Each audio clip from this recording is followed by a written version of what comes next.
জানালার পাশে সিট। এখন খালি পাশের সিটে একটা মেয়ে বসলেই পুরো ষোড়গলা পূর্ণ হয়ে যেত। Hi, hello. আপনি যদি কিছু মনে না করেন, আপনি কি একটু এদিকে সরে বসবেন? ও শিওর শিওর, আপনার জানলার পাশে বসবেন? হ্যাঁ, please please please. Thank you so much. বাবা আসো তো। আচ্ছা শুনুন না, আমার বাবা কখনো একা একা কোথাও যাননি তো, আপনি একটু বাবার দিকে খেয়াল রাখবেন কেমন? বাহ, আমি যাই তাহলে। ঠিক আছে মা, তুই যা, সামনে স্টেশন নেমে যাস। আঙ্কেল, আমি বলছিলাম কি, মুরব্বী মানুষ জানলার পাশে বসাটা ঠিক না, ইটস নট সেফ। না না ঠিক আছে, জানলার পাশে বসতে আমার ভালো লাগে। তিতলি, তিতলি আমি তোর বাবা। এই শোন, হয়েছে কি, আমার মোবাইলটা না চুরি হয়ে গেছে। এই নাম্বারটা আমার পাশের সিটে একটা ছেলে আছে, এই ছেলেটার নাম্বার। বাবা ফোন কিভাবে নিল? এই শোন, তুই 4টার দিকে স্টেশনে চলে আসিস, তখন মোবাইল কিভাবে নিল কি হইলো তোকে পরে বলবো। হ্যাঁ, আচ্ছা রাখি। আচ্ছা ঠিক আছে।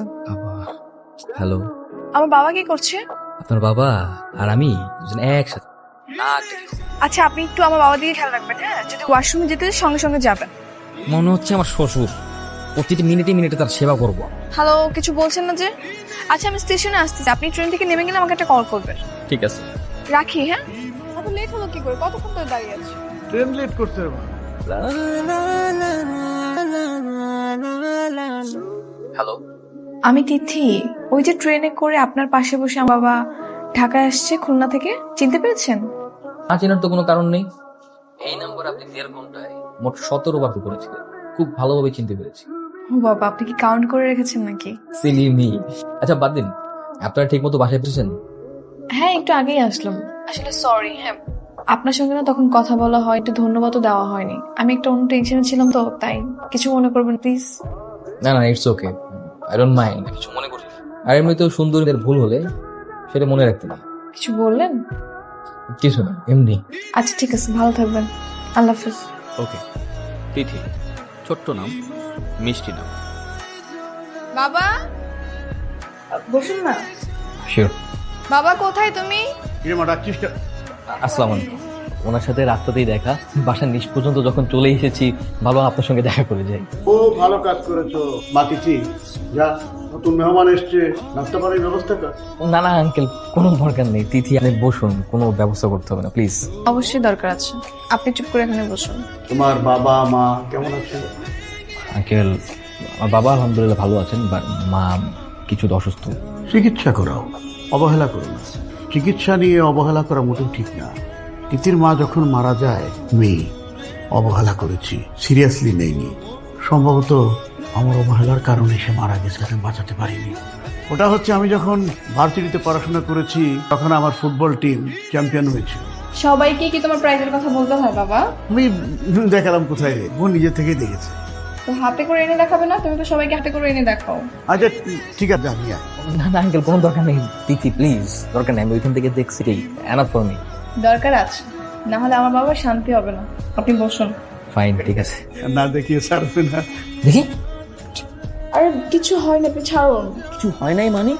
আপনি দেখছেন কি হয়েছে? একটু পরে এই জায়গাটা পুরো ফুলে যাবে। আঙ্কেল আইস দিতে হবে, নাহলে একদম পুরো ফুলে যাবে একদম। আহা, কিছু হয়নি, তুমি চিন্তা করো না তো। না বাবা, আপনি বুঝতে পারবেন না যে কতটা আঘাত লেগে গেছে। এই মালিশ করে দিচ্ছি, আমি এক্সপার্ট।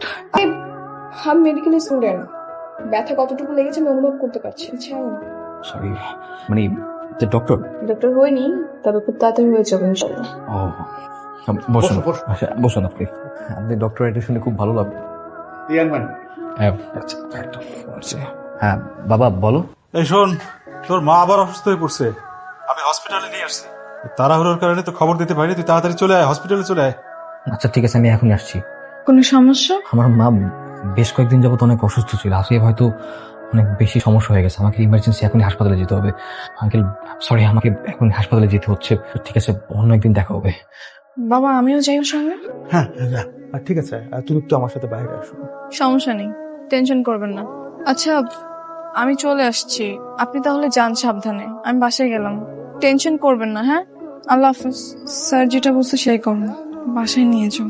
তুমি আমার মারা গেছি পারো না বাবা। তুমি সব কি বলতেছো বাবা? তুমি খালি চোখ খোলা রাখো। বাবা বাবা কথা বলো বাবা। বাবা, তোমার বাবার লাশটা এই পাশে রাখা হয়েছে, আর তোমার মা ওই পাশে। তোমার মার পাশে তো তোমাকে থাকতে হবে বাবা, তোর মাকে তো সান্ত্বনা দিতে হবে। চল বাবাজি, তোমাদের সাথে আমাদের যাওয়া উচিত ছিল, ইচ্ছা থাকলে উপায় নেই। হঠাৎ করে তিথির বিয়ের ডেটটা পড়ে গেল। বিয়েটা ওর মামাই করেছে, ছেলে ডাক্তার, খুব ভালো ছেলে। মানে সবকিছু কেমন তাড়াতাড়ি হয়ে যাচ্ছে। ড্রাইভার সব কোথায় গেল? তিথি, তোমার বিয়ে ঠিক হলো কবে? সপ্তাহখানেক আগে। তোমার পরিস্থিতি ভালো ছিল না, তাই আমি বলার সাহস পাইনি। তিথি, ভালো থেকো, আমার জন্য দোয়া করো। বাবা তুমি রৌদ্র না? জি হুজুর। কদিন ধরে দেখে তুমি মন খারাপ করে এদিক সেদিক বসে থাকো। তোমার বাবা মা মৃত্যুর পরে তুমি খুব ভেঙে পড়েছো। তুমি স্বাভাবিক হতে চেষ্টা করো বাবা। যে সন্তান অতি অল্প সময় তার বাবা মাকে হারায়, তার জীবন আর কিভাবে চলবে হুজুর?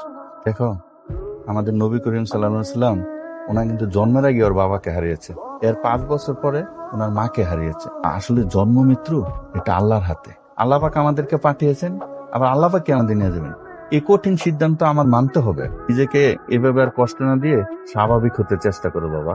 জি হুজুর, আপনি আমার জন্য দোয়া করবেন। আল্লাহ তোমার মঙ্গল করুক বাবা। আর তোমার বাবার জন্য 5 ওয়াক্ত নামাজ পড়া করো। আমরাও মুসল্লিরা তোমার বাবার কথা অনেক স্মরণ হয় বাবা। তোমার বাবা পায়ে আইসে আমাদের কাছে আসতো বাবা। 12 নম্বর রুটে যাবা? চলো, ভাড়া কত? ভাইয়া, আপনি রুদ্রর ফ্রেন্ড না? হ্যাঁ, আপনি তিথি তাই না? হ্যাঁ ভাইয়া, রুদ্র কোথায়? আমি না ওকে খুঁজে পাচ্ছি না কোথাও। সেই যে আন্টিকে নিয়ে গ্রামে গেল, তারপর আর কোনো যোগাযোগ হয়নি। ওর নাম্বারটাও অফ। ও আমাকে বলেছিল জানাবে, কিন্তু কিছুই করলো না। প্রায় কয়েক বছরই তো হয়ে যাচ্ছে, আমি ওর কোনো খোঁজ পাচ্ছি না। সে যে বাবা মারা যাওয়ার 1 মাস পর এসেছিল, তারপর থেকে ওর আর কোনো খোঁজই পাইনি। ওর নাম্বারটা তো বন্ধ, যোগাযোগ করার কি কোনো ব্যবস্থা নেই? সত্যি বলতে রুদ্র আপনাকে অনেক বেশি ভালোবাসত।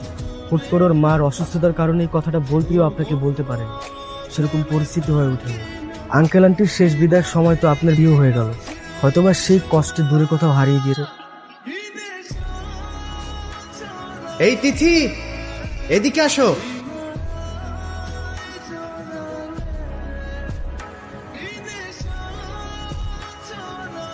তিথি, কেমন আছো? আমি ভালো আছি। আমার তো বিশ্বাসই হচ্ছে না যে তোমাকে আমি সামনাসামনি দেখতে পাচ্ছি। তোমার মেয়ে না? মাশাআল্লাহ, খুব সুন্দর, একদম পুরো তোমার মতো হয়েছে। বুঝবেন, একদম পুরো পিওর জেন্টলম্যান। তিথি কে ইনি? ফ্রেন্ড, তিথির অনেক আগের বন্ধু। দুলা ভাই, এই সেই রুদ্র।